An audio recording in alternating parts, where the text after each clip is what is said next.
Symone, Maine. We're talking today about Symone Mammy Sanders. She is upset because she never got the position as press secretary with President Joe Biden. Plus, what is behind the trend of growing black missing kids? We're going to discuss that as well. And also tonight on the Lawyer Henderson podcast show, keep it here. Keisha Lance Bottoms out of the mayor race. Okay. Number to call in 516-418-5867. And thank you all for staying up with me tonight on the Lawyer Henderson podcast show. Let's get it.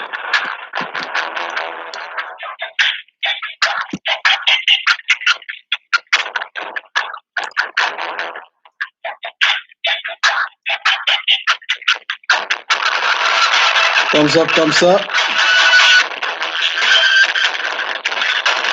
Thumbs up, thumbs up. Like, share, and subscribe.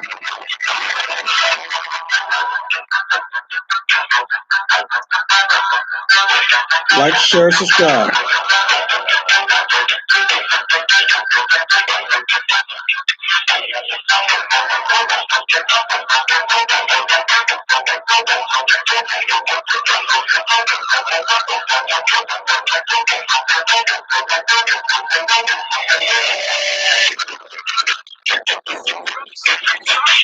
Five 418-5867. Like, share, subscribe.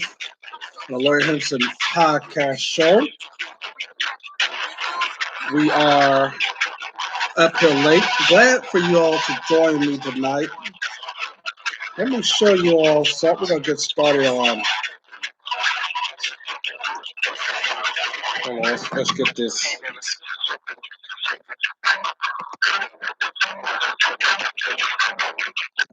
All right. So today we're talking about Mammy Symone Sanders. She is mad as hell about Jim Crow Joe Biden not picking her for the press secretary job. And we're going to basically let you all listen here. What do you make of what's happening at this extraordinary moment? Are you hopeful that we can make real reform happen in this country, finally?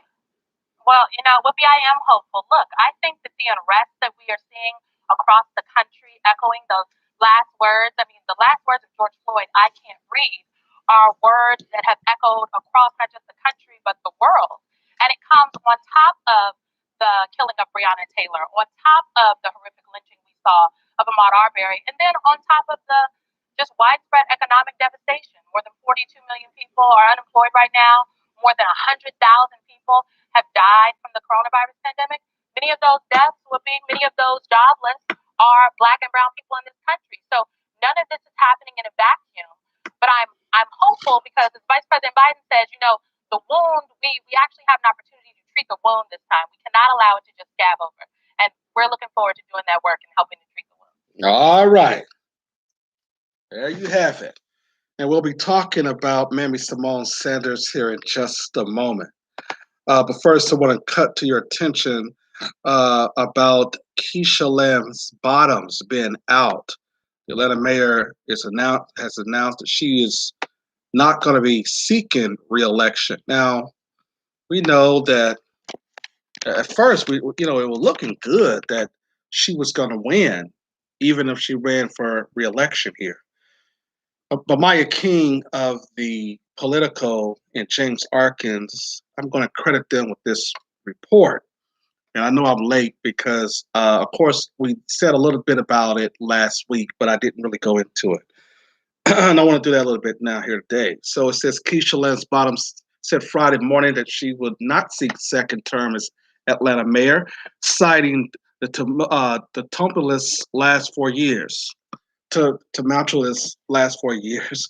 Bottom alerted staffers and allies of her plans to exit the race on Thursday evening in a call first reported by the Atlanta Journal-Constitution. During a news conference at the Atlanta City Hall on Friday, Bottoms held back tears as she called her term as mayor her highest honor.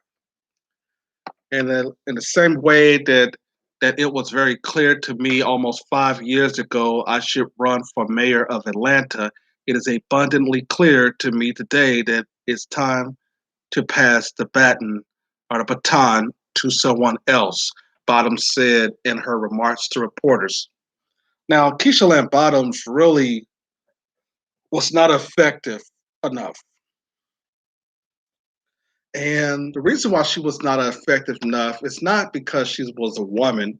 It was is we basically tell you a lot about these, AKAs and sorority chicks, that a lot of them basically try to become the female version of a John Lewis, you know what I'm saying? Or a female version of an Al Sharpton and other political commentaries, and they really, really, people can see how fake they are. Okay, and that's probably one of the biggest problems with her, and also the same thing with Mayor Bowser in Washington D.C. But Politico goes on to write that the mayor immediately squashed speculation around her decisions, including that her exit from the race was driven by family crisis, administrative scandal, or a possible move to work for Walgreens, whose CEO, Rosalind Brewer, is a friend of the Bottoms family.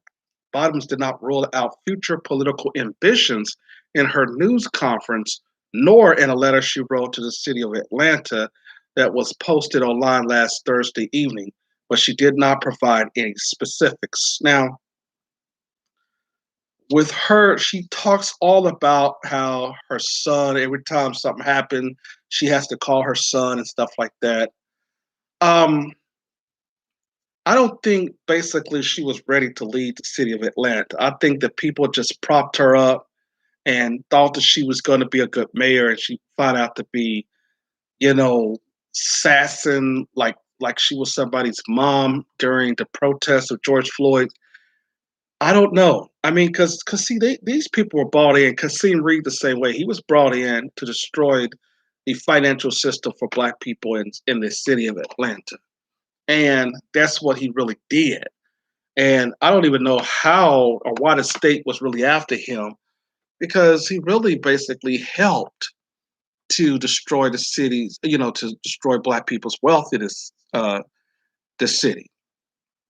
It goes on to say, though, that while I am not yet certain of what the future holds, I trust that my next season will continue to be one full of passion and purpose, she wrote.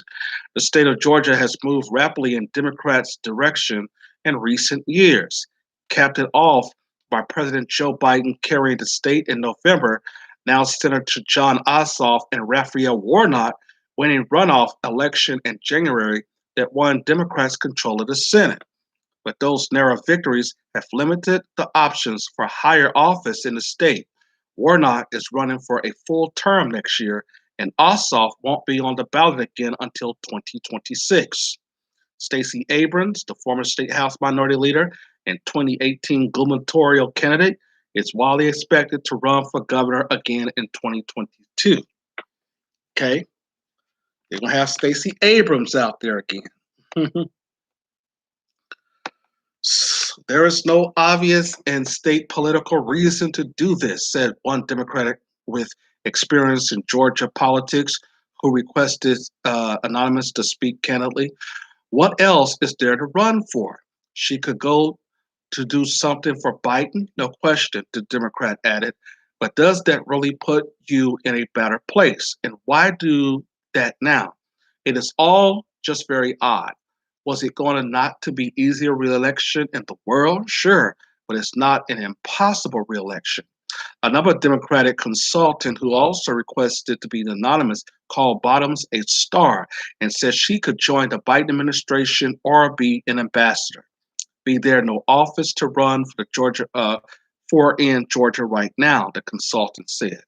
Bottoms 51 served as a judge and a city council member before winning the mayor race by fewer than 800 votes in 2017. Okay, while mayor, She oversaw a city marred by multiple crises, including a sweeping citywide cyber attack in her first 3 months. Last summer, protests followed the police killing of Rashard Brooks and a spike in violence crime across the city. Now, there's a lot of people that basically wanted her out anyway. She was not really prepared for all the backlash she was getting. She wasn't prepared for the uprising. She was not able to deal with a lot of things, and she acted in a way of regression because she didn't know how to respond to it. It almost seemed like, okay, and so it is possible a possibility that she could be working for Joe Biden, but I doubt it. I think that she is done with politics right now. She's 51 years old, and I think when Kasim Reed, he was, I think he's 50 something around that time of around that age too. But I think what is going on here is that it's too much stress and hard work for her. She basically drained herself to death. You look at her wig. A lot of people in the black media, they were making fun of her wig. When she was telling black folks, "Y'all go home," but no, it was white people out there who was basically destroying buildings. See, she wasn't pointing her finger at the white folks. So she lost a lot of support because she was just twirling her fingers around, talking to the people who got her elected crazy. Okay. And now she lost so much support. And I think you have to understand when you keep on trying to push on your people this civil rights agenda, you lose traction anyway. And I think that Keisha Lance Bottoms couldn't sell that correctly. She was not able to sell it to the city of Atlanta more over than Kasim Reed did, or like let's say Mayor Shirley Franklin did when she was mayor. So I think that she basically is done. Now she might go into like this article I had read from Politico, and she might go on to become upset on the board of Walgreens if she have that friend there. But I doubt if she get a position with the Biden administration. Biden basically, as we will talk about in the Symone SAnders situation, Biden basically used these black folks like her and Symone SAnders to get what they want. White people have a history of using you to get what they want, to get support, and then when they no longer need you, you're gone. Okay, so I doubt if she goes with Joe Biden as the ambassador, whatever they're trying to say that she could be. Now, as far as Stacey Abrams will run for a re-election next year. So the Republicans still have a Republican Secretary of State. You see, they gotta get somebody who basically should be a Democratic, you know, um, a Democrat to be the Secretary of State because if it's a Republican, they're going to try to cheat the votes or whatever. But I think that this was going to come. I knew that this was going to come, and I was just like, yeah, she basically is out because she thought it was going to be easy. She didn't think that a pandemic was going to come. Just like this labor commissioner, like what's his name? They basically said he's a crisis too.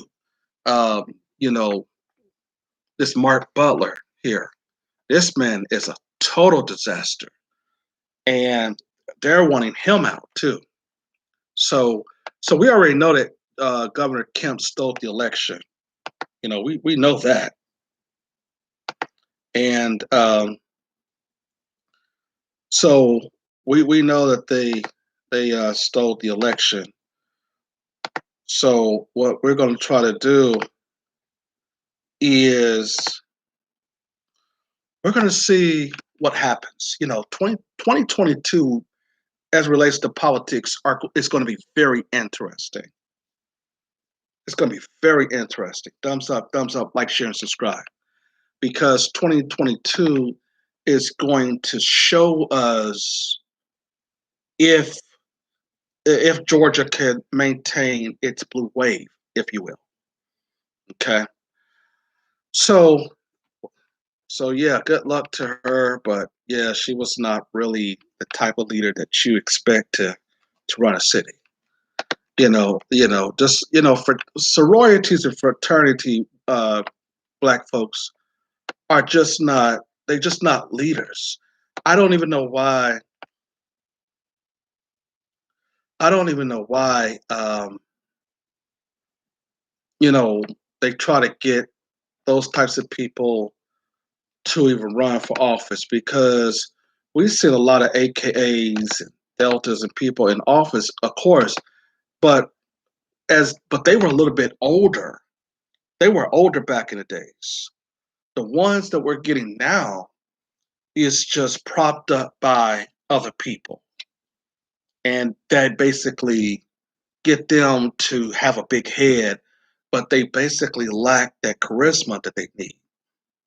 And I think that Keisha Lance Bottoms, at first, she had the will to be a mayor, and then at the same time, she started to, move her finger and talking to people downward, and like we're stupid, knowing that these white folks were the ones out there, destroying property. I think that that's where she basically lost us at. Okay. But all right. But yeah, anyway, I wish her luck on whatever she's doing. But yeah, I'm glad, because I was one of those people who said she needs to step down. It's just like she is not really, she's not going to lead Atlanta nowhere but in the ground. So people are upset. Crime is up. Unemployment is up. She's, going by emotions as far as running the city. You have to be very, very careful about that. Okay. Thumbs up, like, share, subscribe. 516-418-5867. I'm glad that you are staying up with us. The phone lines is going to close in 35 minutes. I know it's late. And tomorrow I am not going to be able to come on. That's why we're coming on tonight. So we'll be back on our regular scheduled Sunday program next week. And hopefully we'll go ahead and get you to listen as well. So I'm grateful that you're staying up with us tonight to listen to the Lawyer Henderson podcast show.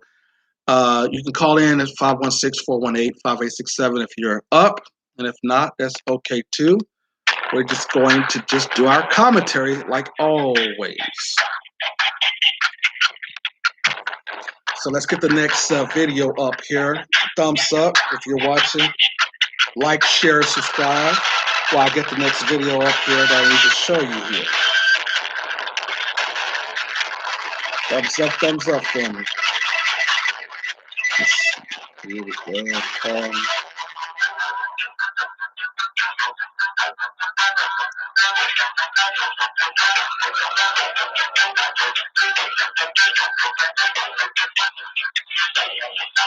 Thumbs up.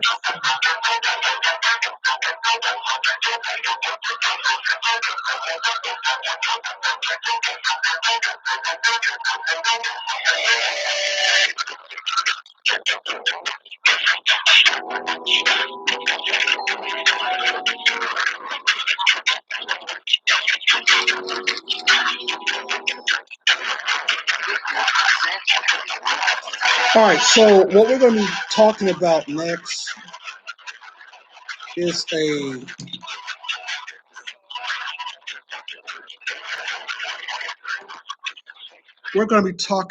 next is why so many black people are missing in the United States, and this is very important. I was going to cover a case, well, not really cover it, but I'm going to talk about two cases and get us into talking about why we have black missing girls and boys missing in the United States. One of those, what two of these young ladies, Ashanti Moody, 17, and Destiny Lockett is 17. One of the girls is from New York, and the other one's from New Jersey. Okay, so to start us off, all of these cases, we're going to have a. I want you to watch this. What I'm going to show you here to get us started on the topic.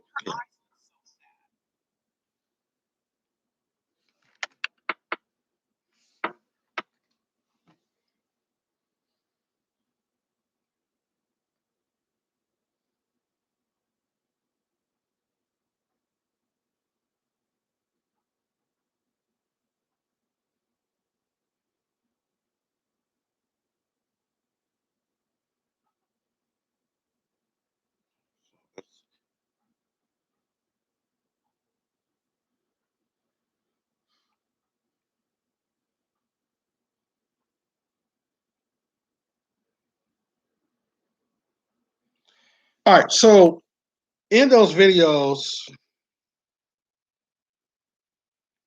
you're seeing young girls and young boys of missing children, and you're seeing their families talk about them going missing. Okay, and what I want to, the sound was not on, but I think we got to fix it now. Went missing. But I want you to listen here again. She came home with her sister and then was getting some random text messages from somebody, we don't know who. And at that moment in time, she was like, I'll be right back. I got to go. I'll be right back. Unfortunately for us, she never came back. When we're telling the police that there's definitely something wrong, she would never be gone like this and completely stop communication. What we then heard was, right now it looks like she left of her own free will. She's a runaway. Mm. With the use of that word, there was no further action being done on her case. For 2 weeks, we said she did not run away. And for 2 weeks, they kept saying she ran away. She had been discarded in the woods like yesterday's trash. Mm. If they had not said she was a runaway, if law enforcement had started looking for her more urgently at the time we reported her as missing, could they have found her alive? Crypto.com, Visa card, All right, so a metal card. and that's what I want to talk about today as well. Before we get into Symone Sanders, as you know, I am a advocate of Black missing people. I've been basically covering stories of Black missing children for a very long time. I've basically helped families of Black missing kids, and I got, nieces and nephews. And the thing about this is it's really scary. Let me just tell you, as Dr. Umar Johnson had pointed out before on his interviews, that our kids are being snatched up by the government. Okay, there's no way that you're going to have 500,000 missing Black kids, or a half, or I think they said 2 million of us are missing right now, and all of the circumstances, mostly all of the circumstances are the same. And that brought me to Michi X, who basically also covered the case. I covered the missing Black kids. And we know, man, that they are snatching up our children, especially mostly the people who are who's working to do this are the funeral homes, the organ organizations, and other people who basically is in law enforcement. All of them are working together to snatch up children. And remember, I told you all, along with other commentaries, everybody else was telling us about how the kids are snatched up. They might be taking out trash, and a black truck pull up or some, or a white van pull up and say, hey, little uh, young man, come here. Do you want to, what I'm saying, you want some candy, or do you want something to drink or something like that? And the child is just taking out the trash, or maybe just playing with his car, or she may be outside a little bit running around. We're talking about day and night.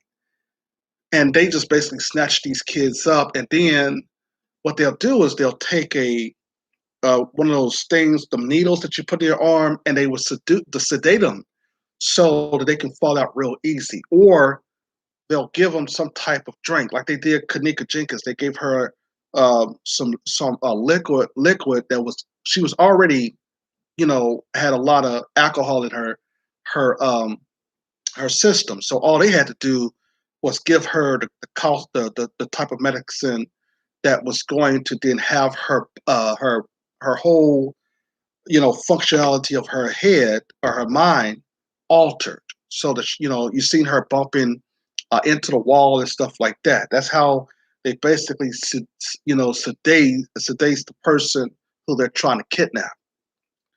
So black missing kids going missing, not only for the killing of organs, the young girls are going missing because Indian men, I told y'all about this before, men in Pakistani and Indian men, they want young black girls from the United States to be concubines over in their countries. There was a movie about this, but it didn't feature the children. It featured a white person, a white woman, that when you go over and stay over there to their country, they basically will tell you you have to stay.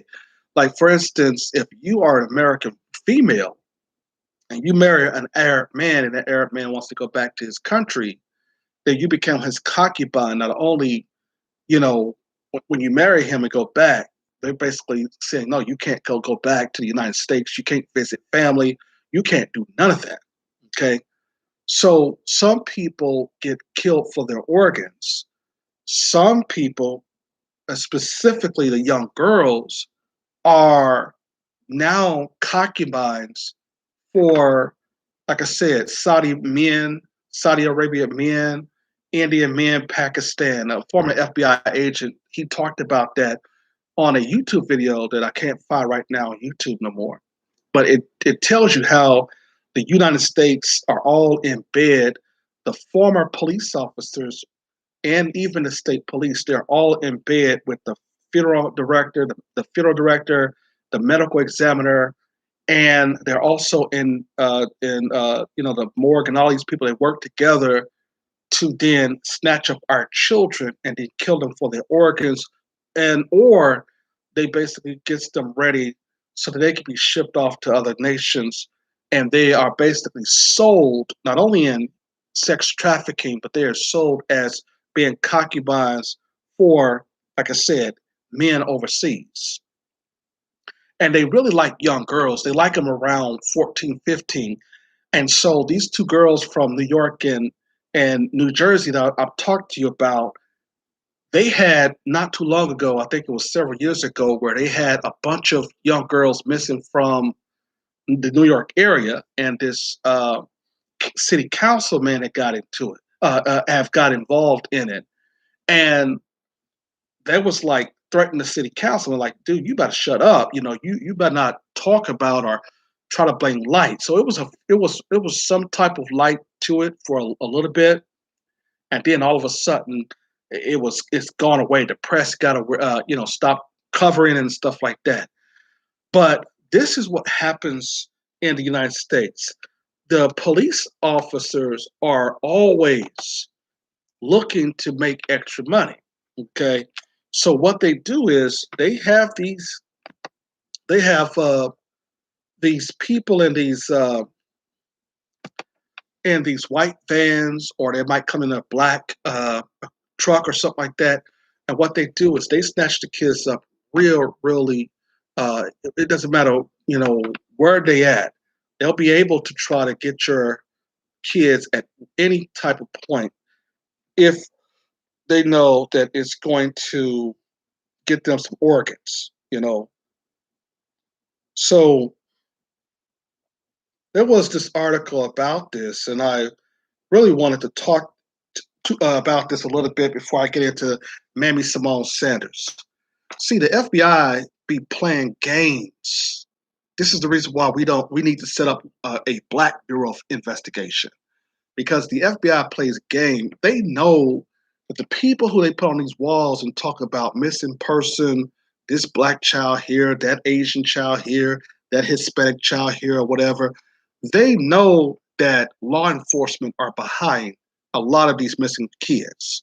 But they also know that the people who wanting these organs over in other European countries or other countries in India or whatever, they will pay a heavy price in order to basically get that organ transplant. Okay. But Sky News did an article on a young girl by the name of Relisha Rude. It goes on to say that black children like Relisha are much more likely to go missing than white kids living in America. 421,394 children went missing in the U.S. in 2019. African American children make up 14% of children in the United States, and yet they make up 37% of those who went missing. Actually, they should have said African American people. Okay, so what makes them so vulnerable? Okay, and I just gave you an example.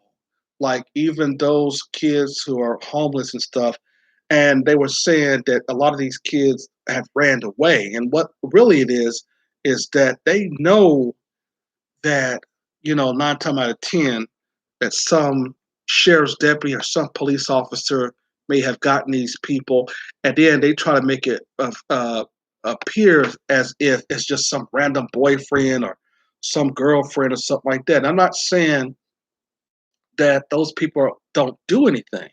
I'm not saying that at all. What I'm saying is that they use certain types of what we call body snatchers to take children, and then before you know it, now they're going to certain locations and warehouses and being shipped off. So if you think that law enforcement are not behind this, you got another thought coming. Now, is regular men and women behind it? Of course, but it's not as heavy as when it comes to a retired police officer doing the same thing. The article goes on to say here that Relisha disappearance shone a spotlight on a dire situation endured by the children at DC General.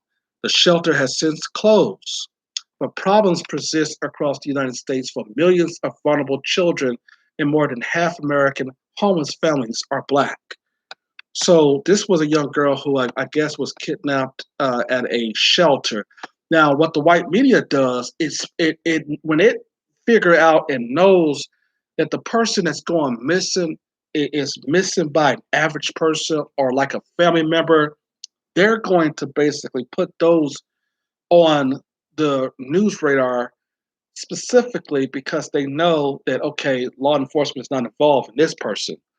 And so we'll basically highlight, show pictures of this person, because that makes it apparent that okay, yes, only these average persons who are kidnapping children, and that's not the case. Okay, when we talk there about sex trafficking, they show some black dude with two girls in the room and talk about, oh no, this is sex trafficking. No, no, no, no. It's deeper than that. You got to go deeper to that, you know. So that's what we want to highlight as well.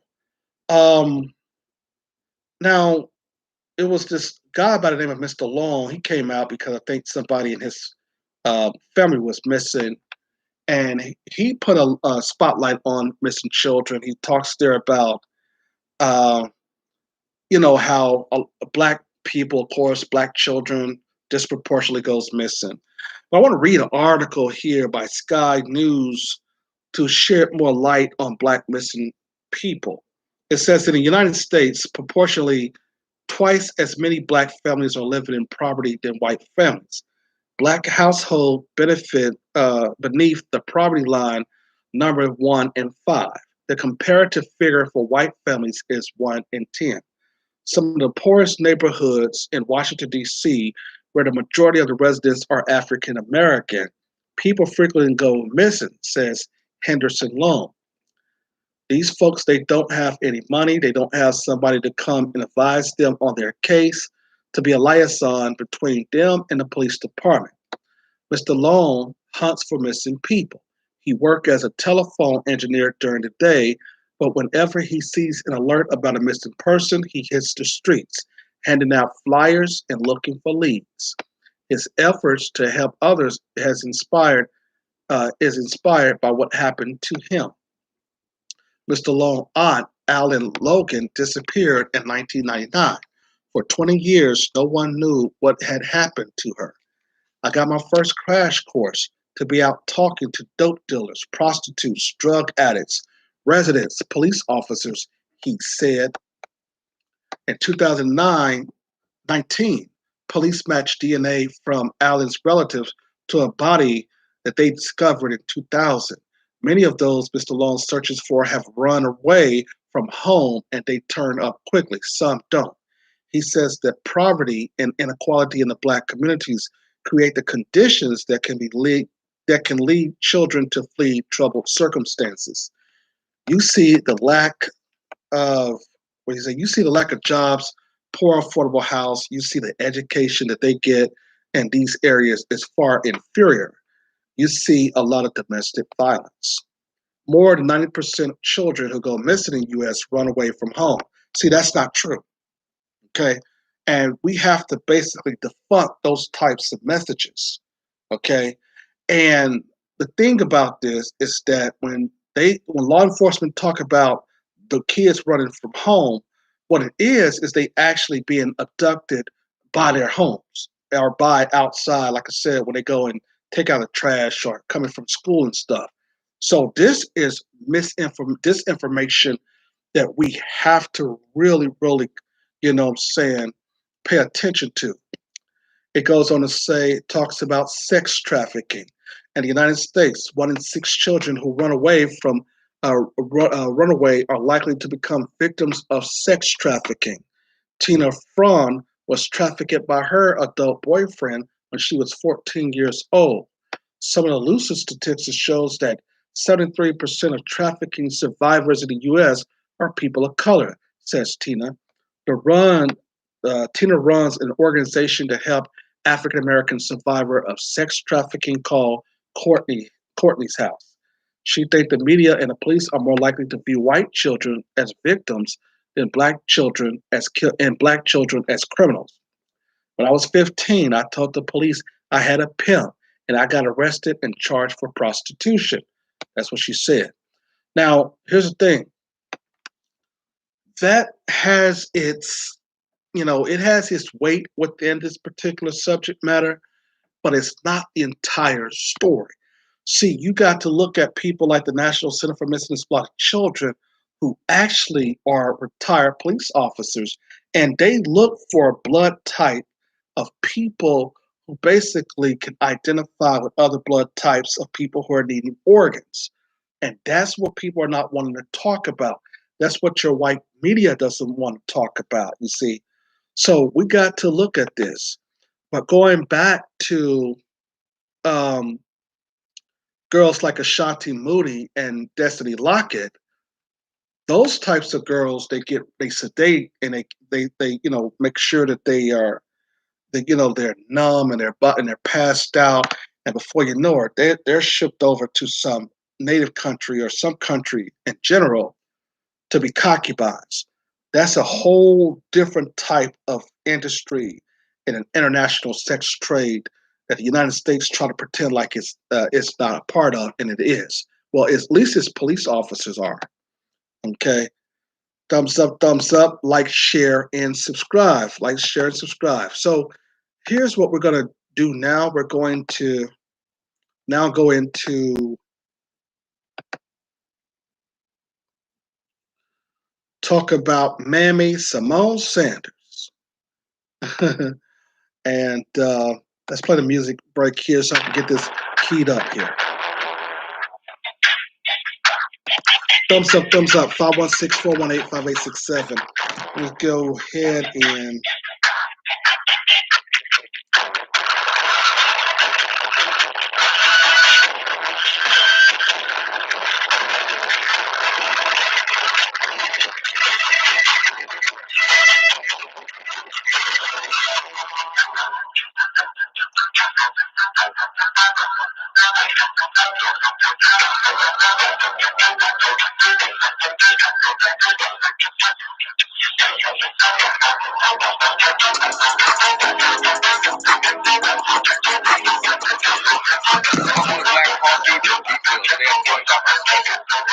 all right, so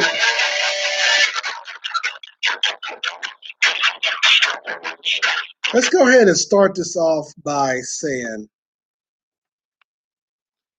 that Symone SAnders is upset. Oh yes, Symone SAnders thought that she was going to be the press secretary, and then you find out that Jim Crow Joe Biden gave it to the white girl.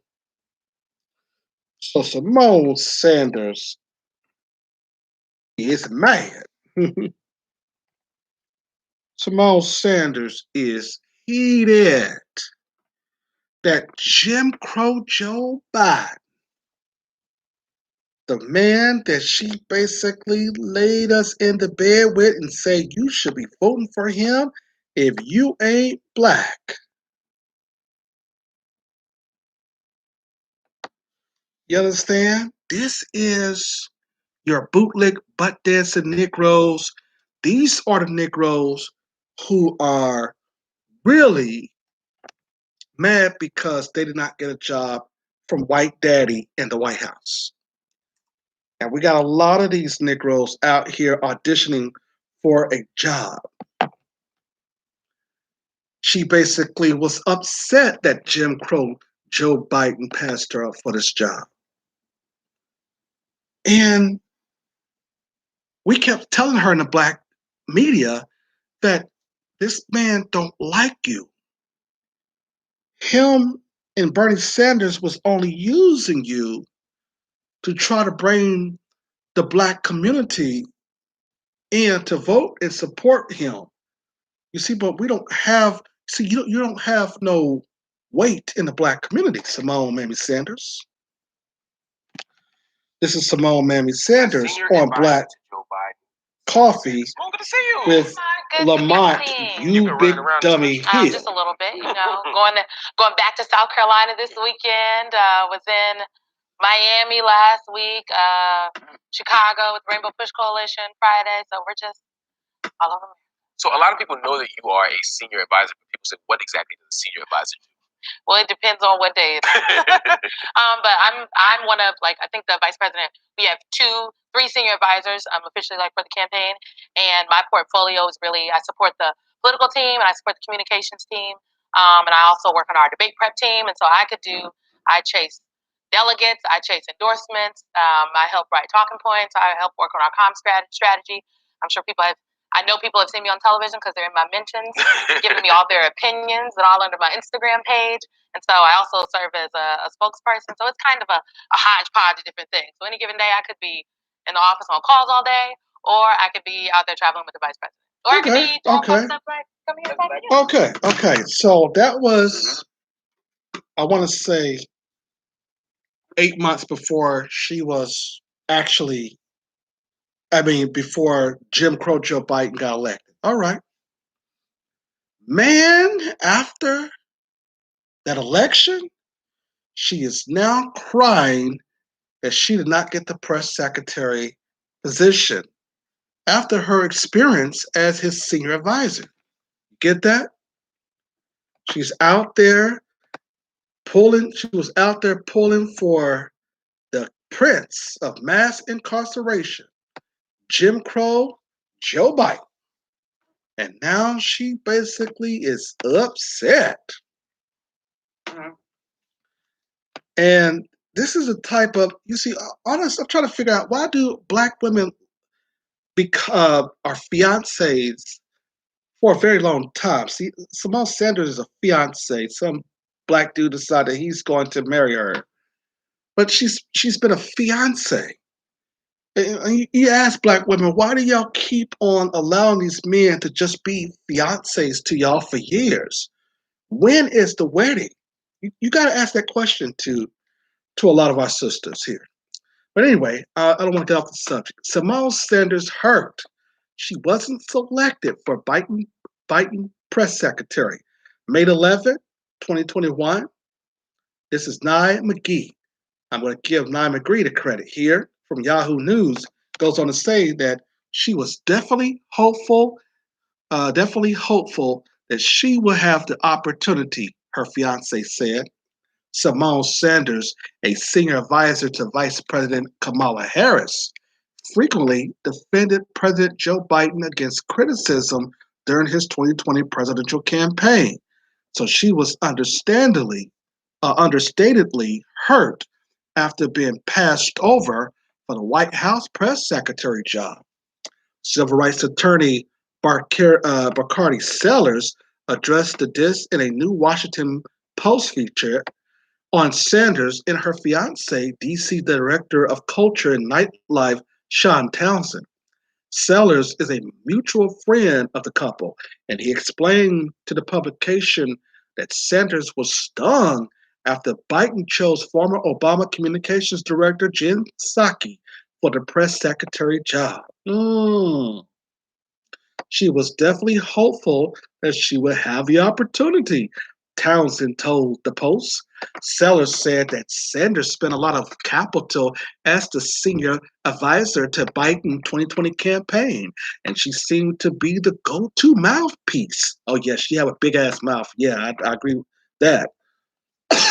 To be the go-to mouthpiece for the president when it came to defending him against accusations of racism, reports that he was hiding from voters, his relationship with segregationist lawmakers, and she was his bigger defender when presidential campaign as a problem with the black community.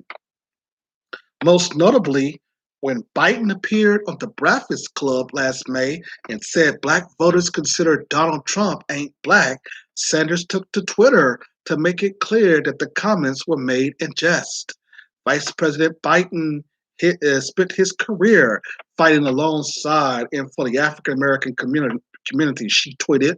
The Griot previously reported he won his party nomination by earning every vote and meeting people where they are, exactly what he intended to do and do this November. Now, mind you, Jim Crow Joe Biden, as we know, as we already told you, he was working with known segregationists to put black folks in jail. We know that. Come on.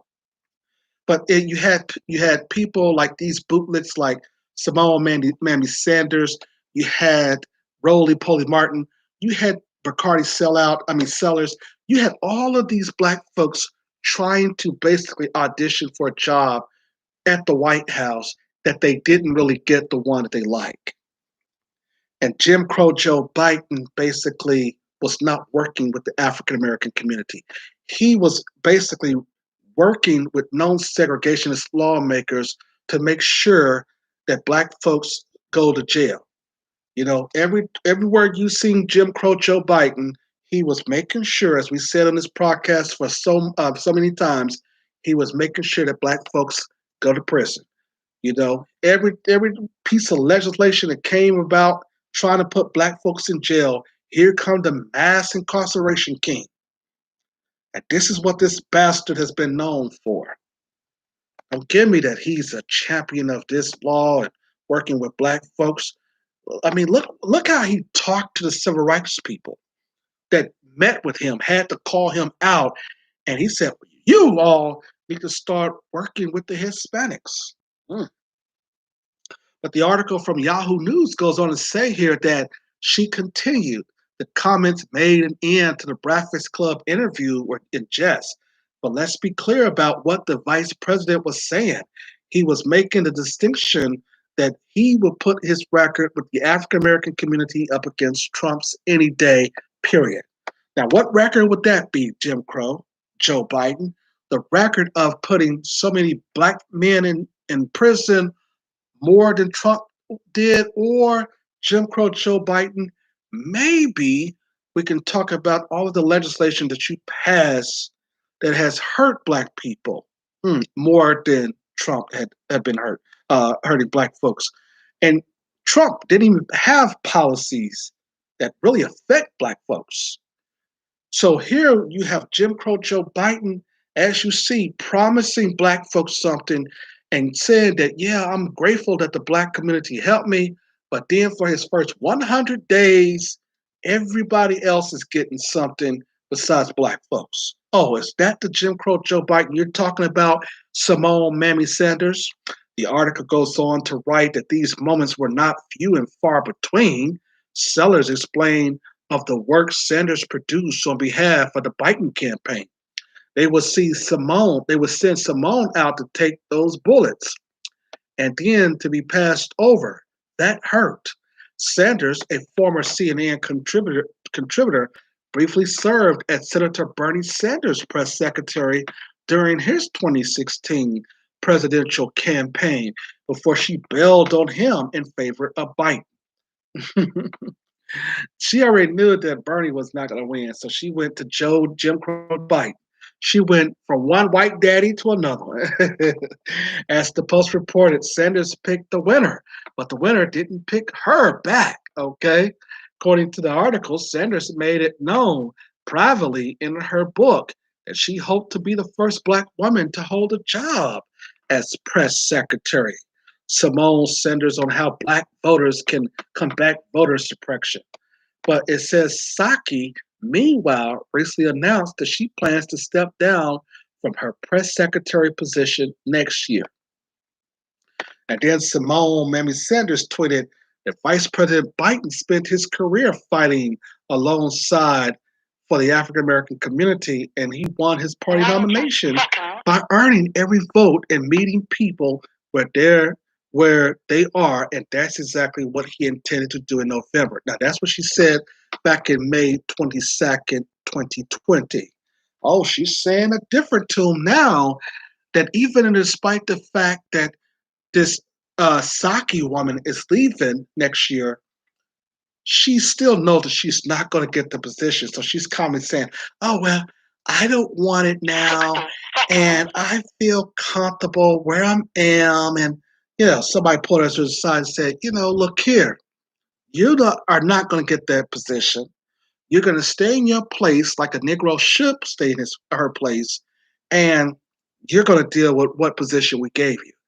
Oh, yeah, white daddy. Yes, sir, white daddy. Blah, blah, blah, blah. And that's exactly how they were talking to her behind closed doors. The comments made at the end of the Breakfast Club interview were in jest, but I already read that. They going over here. But anyway, so the thing about it is that Symone Mammy Sanders knows that she does not have no clout with Jim Crow Joe Biden.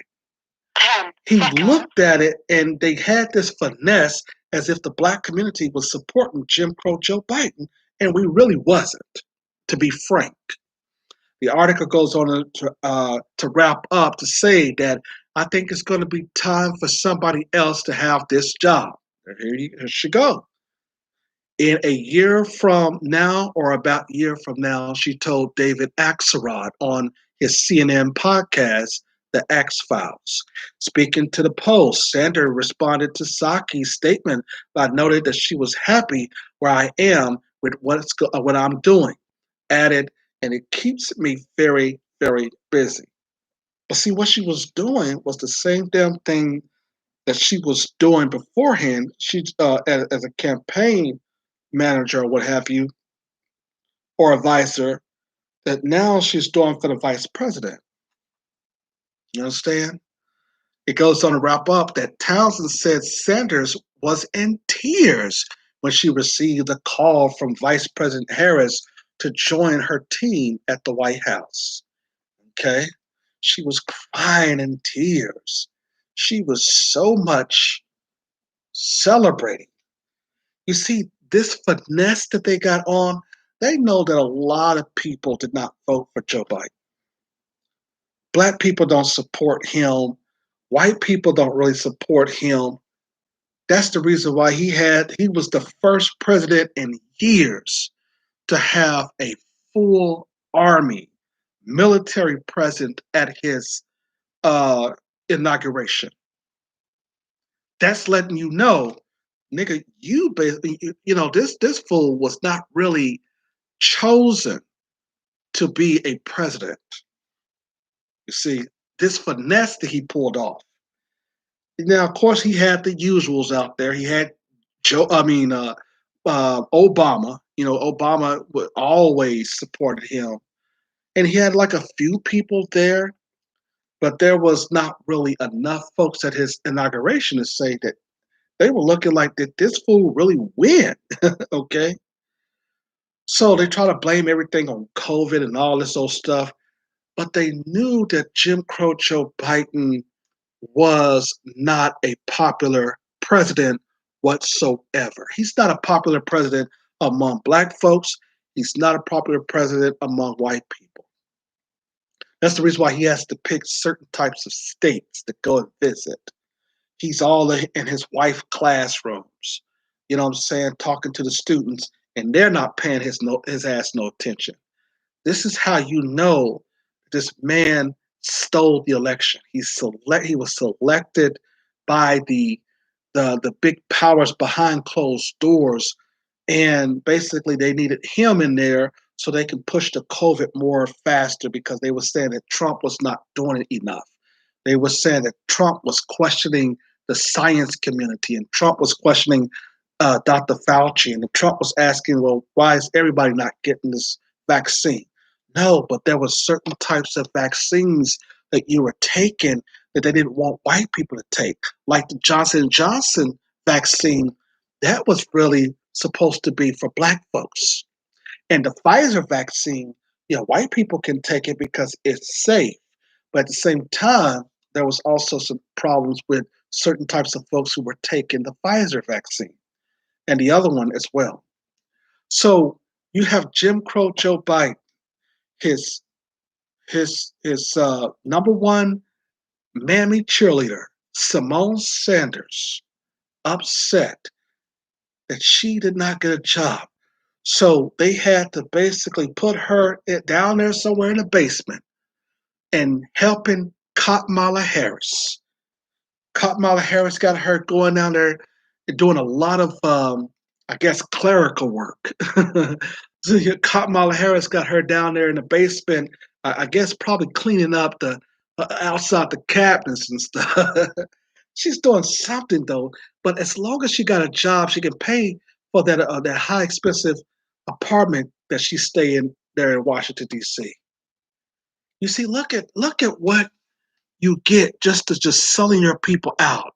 You get an apartment that is expensive in a white community. It might give you a Benz to drive, but at the end of the day, there is no real job that you're doing. You understand?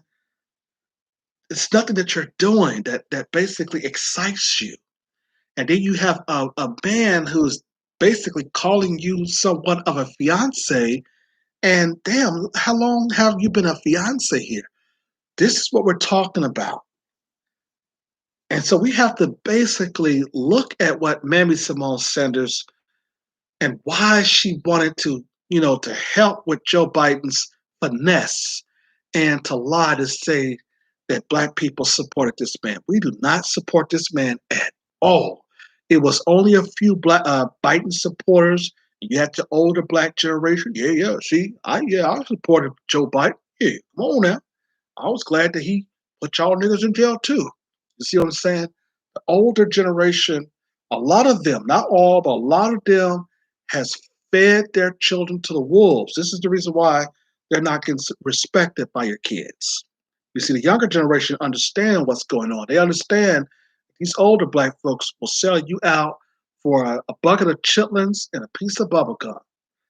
And so therefore, what we're saying here is that old Symone SAnders, she's upset because now she's a broken tool that no white male political person or candidate is wanting her now. So after Jim Crow Joe Biden's gone, who is going to then allow this woman to work for them and to even campaign for them? Now, yes, she might get a CNN contributor job, or she might do something like that, but she's done. Okay. Now, people were saying that Kamala Harris may be the president next time, and Kamala Harris brought her on, and okay, she has a little bit of weight there, but let's just see, because we basically got to see if Jim Crow Joe Biden is going to make it to the next term, so that we can see if Kamala Harris will run for presidency and then have her biggest number one bid, which Symone SAnders out there berating for her. So that is something that we're waiting to see. And this concludes the Lawyer Henderson podcast show. I want to thank you for staying up with us tonight. And remember, we are not coming on tomorrow. We've got a special, we're going to be basically unavailable tomorrow. Let's just say that. So Symone SAnders is mad as hell about this press secretary job. She should be. We're going to have the download there for you, also on YouTube. Lawyer Henderson podcast will start its normal program next week, as we come on next Thursday and next Sunday to give you more things. We also have an update in the Kamika Jenkins case. We're still on that. We don't want the white supremacists to get away with that at all. So we are basically on top of it. In fact, I had sent an inquiry to the police department in Rosemont because, they couldn't, the chief, the mayor's brother, he couldn't become chief no more, the superintendent no more, because people did not like his leadership and everybody is saying that he's too corrupt. So I had sent an inquiry on versus the Freedom of Information Act, where I can get her file so that I can look in certain things and basically go at that point to really jot down some information. And like I said, this is really a case that I'm digging into, and it is really important that we stay on these assholes because they're going to continue to try to kill us. We just got to make sure that we are ready when they try. You've been listening to the Lawyer Henderson podcast show. The music is already played, and I'm out of here. Peace and good night.